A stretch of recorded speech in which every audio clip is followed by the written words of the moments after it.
ужас. Значи, нещо объркано. Това е конспирация. Как може да изям само една сърма? Ще да кажа сърна. Искам да съм сърна, ама като ям сърма, не съм. Да, хапнах една сърмичка, а това е някъде колко? 82 грама. Аз я претеглих първо сърмата. И сега едно бомбонче смуса. То колко калории да е? То само за ендорфина така да качи. И след изяждане на сърма 82 грама, качвам се на кантар и съм кило и половина отгоре. Защо? Сетих се. Сега се сетих, казвам ви, решихме си проблема с килограмите. Момичета решихме. Знаете ли защо?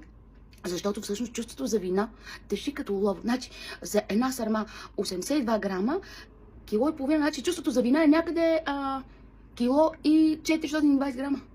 Представете ли? Значи идеята е просто да си ядем и да си къцаме така яко, без никакво